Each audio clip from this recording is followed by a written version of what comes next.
अस्सलाम वालेकुम। ये सबसे पहले आगे एक नुस्खा लगा हुआ है।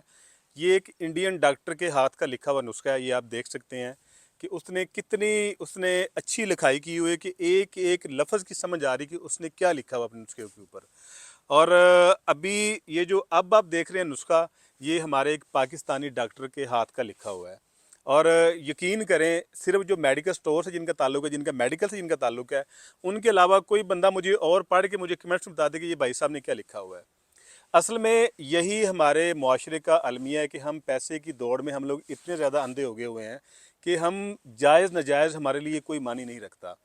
मैं सारे डॉक्टर साहबान की बात नहीं कर रहा, ये बड़ा मुकद्दस पेशा है और बड़े बड़े बड़े अच्छे लोग इस पेशे से मुंसलिक हैं, बड़े बड़े मसीहा लोग इस पेशे से मुंसलिक हैं। लेकिन बहुत सारे डॉक्टर ऐसे हैं कि जिन्होंने हाथ में टोके पकड़े होते हैं मरीज़ों को काटने के लिए।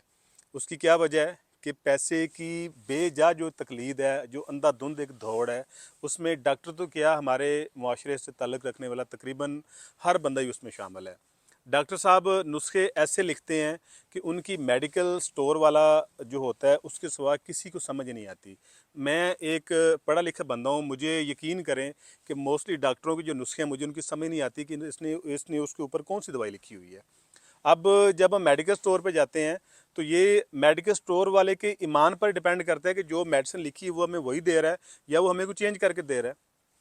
इसलिए मेरी दरख्वास्त है तमाम डॉक्टर साहबान से कि खुदा के लिए पहली बात तो ये है कि आप जो भी नुस्खा लिखें, जो भी आप मेडिसिन लिखते हैं अपने उसके लेटर पैड के ऊपर, वो कम से कम इतनी उसकी हैंड राइटिंग ज़रूर अच्छी हो कि जो पढ़ने वाला जो मरीज़ है, चाहे वो कम पढ़ा लिखा है, उसको भी उसकी समझ आ जाए। उर्दू हमारी कौमी ज़ुबान है। सबसे पहले तो जितनी भी दवाइयाँ सारी की सारी उर्दू में लिखी होनी चाहिए, ताकि जो लोग इंग्लिश को नहीं समझ सकते वो उर्दू में उसको पढ़ के तो आसानी के साथ जाके अपनी मुतल्लिका मेडिसिन ले लें। दूसरी बात ये है कि बहुत सारे डॉक्टर साहबान ऐसे होते हैं कि अगर उनके पास मरीज़ जाता है तो वो मरीज़ को कुछ 3-4 अमराज की दवाइयाँ उसको इकट्ठी करके लिख के दे देता है। उसकी क्या वजह होती है कि बहुत सारे डॉक्टर साहबान को मरीज़ की असल मर्ज़ की वो तशख़ीस ही नहीं कर पाते। 3-4 अमराज की दवाइयाँ इसलिए लिख के देते हैं कि चलो यार किसी एक से तो बंदे को आराम आ जाएगा। दूसरी बात ये होती है कि सारे डॉक्टरों की, मैं फिर से कह रहा हूँ, सबकी बात नहीं कर रहा, मोस्टली जो डॉक्टर साहबान होते हैं उनका दवाइयों के साथ, कंपनी के साथ उनका एक कमीशन उनका मौका होता है। वो जितनी ज़्यादा उनकी मुतल्लिका कंपनी की मेडिसिन सेल करवाते हैं, उस हिसाब से डॉक्टर्स को बेनिफिट मिलते हैं, उनको बाहर के टूर्स मिलते हैं, उनको बहुत सारी और तरीके कार से उनको नवाजा जाता है। तो यार ये समझें कि आप लोगों का, आप उनकी सेहत का सौदा कर रहे हैं, आप अपने ईमान का सौदा कर रहे हैं अपने वक्ती फ़ायदा के लिए। हालांकि जो डॉक्टरियत है या जो हमारे हकीम साहबान हैं, ये अल्लाह ताला ने इनके हाथ में शिफा रखी हुई है, ठीक है। और मसीहा बना के भेजा गया है एक डॉक्टर को, एक हकीम को, एक तबीब को लोगों के लिए। और यहाँ पे हमारे मसीहा क्या काम कर रहे हैं, ये आप में से मोस्टली लोग इसको जानते हैं।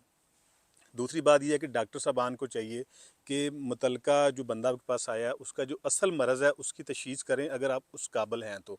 बड़े बड़े मैंने प्रोफेसर हजरात देखे हैं जो अच्छे वाले डॉक्टर हैं, यकीन करें आप उसके पास जाते हैं, बड़े बड़े कई पुराने बेचारे मरीज़ जिनकी वो मरज़ कंट्रोल नहीं हो रही होती, वो अपने मरीज़ों को जस्ट 1-2 गोलियां लिख के देते हैं कि आपने ये खानी है, और यकीन करें मरीज़ उससे ठीक हो जाता है। उसकी क्या वजह होती है कि वो उस डॉक्टर साहब को मरीज़ की जो मुतल्लिका मरज़ होता है उसका उसको समझ आ जाती है।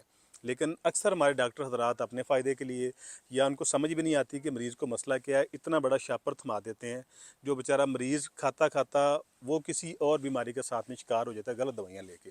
तो खुदा के लिए इस मुकद्दस पेशे को बदनाम ना करें, ना ही जो इस पेशे में अच्छे लोग हैं ना उनको गंदा करें, ना आप अपनी आखिरत ख़राब करें, ना आप अपने पास आए मरीज़ की सेहत और उसका पैसा बर्बाद करें। जो मरीज़ को असल मरज़ है सिर्फ उसी की दवाई दें। और खुदा के लिए जिन कंपनी से आप कमीशन लेते हैं ना, जिनसे आप अपने फ़ायदे हासिल करते हैं, डेफिनेटली उनकी दवाइयों का जो मेयार है वो भी वो नहीं होता जो उनका होना चाहिए। लेकिन सिर्फ़ और सिर्फ आपके हाथ से लिखे नुस्खे की बदौलत वो दवाइयाँ बिक रही होती हैं। लेकिन एक एक गोली के बदले, ये मैं यकीन से कह सकता हूँ कि अगर आप किसी को एक गोली भी गलत लिख के देते हैं ना, तो इसका भी जाके आपको हिसाब देना पड़ेगा अल्लाह ताला के पास जाके। अल्लाह ताला हमारे उन तमाम डॉक्टर साहबान को सलामत रखे जो अपने पेशे के साथ पूरे मुखलस होकर काम कर रहे हैं, और उन तमाम डॉक्टर हजरात को अल्लाह पाक हदायत दे कि जो इस पेशे के साथ इंसाफ नहीं कर रहे। जज़ाकल्लाह।